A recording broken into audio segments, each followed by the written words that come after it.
Oh, man. Celtics. Celtics. Y'all did it. Y'all did the most hilarious choke job that we'll ever see all year. And honestly, I won't even lie to you. I am surprised. I'm surprised that this happened. I had y'all making it to the Eastern Conference Finals. That's where that's just a compliment with how good y'all played in the regular season. Hell, y'all had a 3-1 lead. Y'all were 32 and 0 when y'all had 3-1 leads, but now that's changed. You're now 32 and 1 because y'all choked it. And I don't want to hear Jason Tatum didn't play. Y'all had a 3-1 lead. Y'all had a 3-1 lead. Besides, for most of the season, Tatum wasn't even playing. Brown was leading the ship, and y'all were doing so well. Y'all were talking about y'all said it was a gap year. Y'all said it was a gap year and all that shit.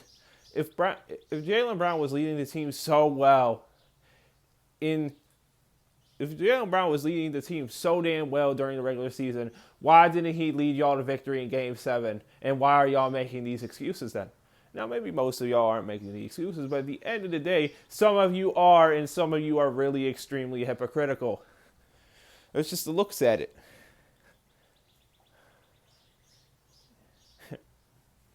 And, man, y'all are hilarious. But, you want to know why the Celtics didn't win the series?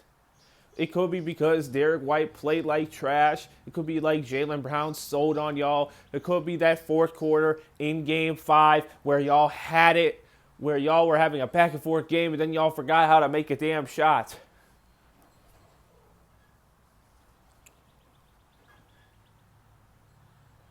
Y'all lost because y'all didn't have heart. And that's probably goes for the same reason the Cavaliers, why that series is going to 7, because the Raptors are playing with way more heart than them. They're being way more smarter than them.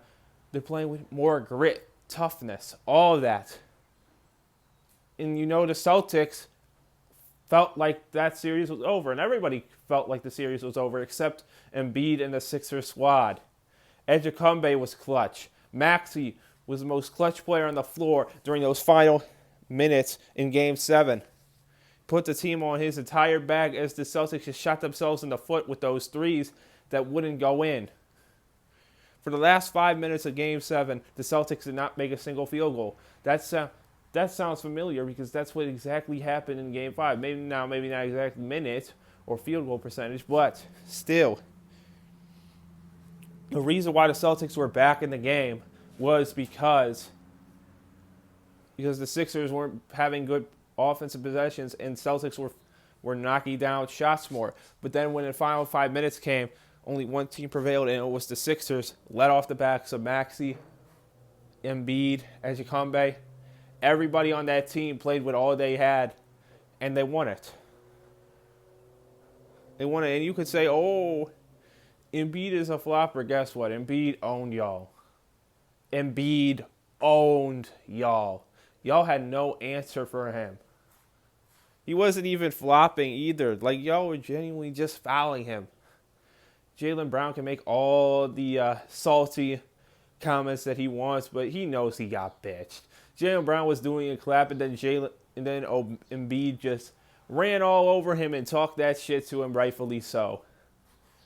Like, dude, calling him a flopper when you literally push off on literally almost every single possession is one of the most hypocritical things that I've seen. But what can I expect from Jaylen Brown himself, really? I mean, funny enough, remember that comment he made about Bronny James and the Summer League and how that was caught? Well, guess what? Bronny James is in the second round, and Jaylen Brown, who is pretty much the number one for this whole series, Tatum, who is the number one for a Game 7 game, guess what? He's not in the second round.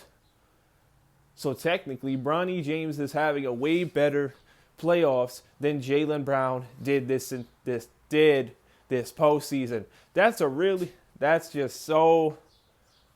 just hilarious. It really is. And honestly, I have some Celtics mutuals who were talking all that shit about the Cavs. All that shit, and rightfully so, because the Cavs were failing themselves. Hell, they probably not even gonna win tonight. I'm not gonna say they are gonna win, but I'm also not gonna say that they're gonna win. That they're not gonna win because listen, I'm not gonna jinx myself or get my hopes up because I did in Game 6 and I got slapped with the absolute reality check. So I'm gonna go into Game 7 with a clear mind.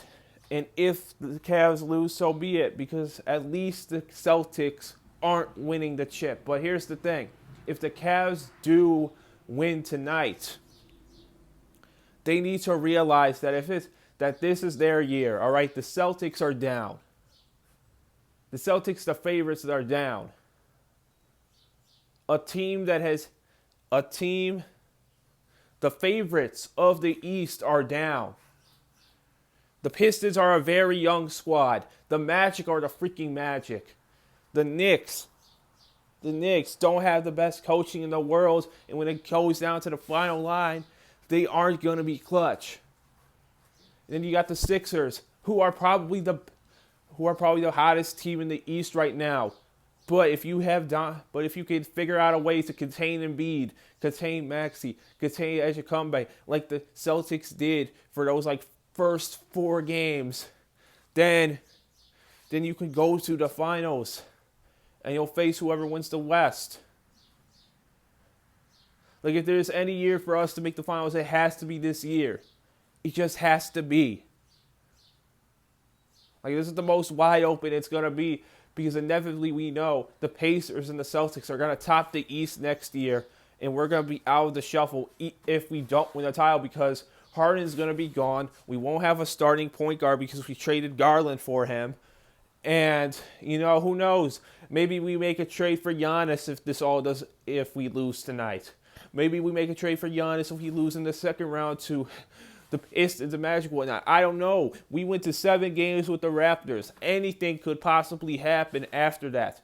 But what the Cavs need to do today is Kenny Atkinson. Kenny Atkinson, this has been one of his worst stretches of coaching in a long time, especially on the defensive side of the ball. The defensive side of the ball, they couldn't get anything going. And this is such a frustrating team to watch because they have it, dude. They have it. But it looks like they're not playing with any urgency. It looks like they're not playing with their heart. It looks like they're not playing with their grit at all. They have it, but they're just not playing up to it. And that's why they've gone to a 7-game series. We've won at home 3 times. They've won at home 3 times as well. Now you're at a Game 7. You're supposed to win this. But then again, we really can't have any faith in this team because of how they've been losing, of the defensive formations. Hell, Kenny Atkinson was fucking smiling in the post-game presser. This team is a fucking joke. It really is. Hopefully they lock in and win this Game 7 to move on to the second round and keep the dream alive, because the Celtics are out now.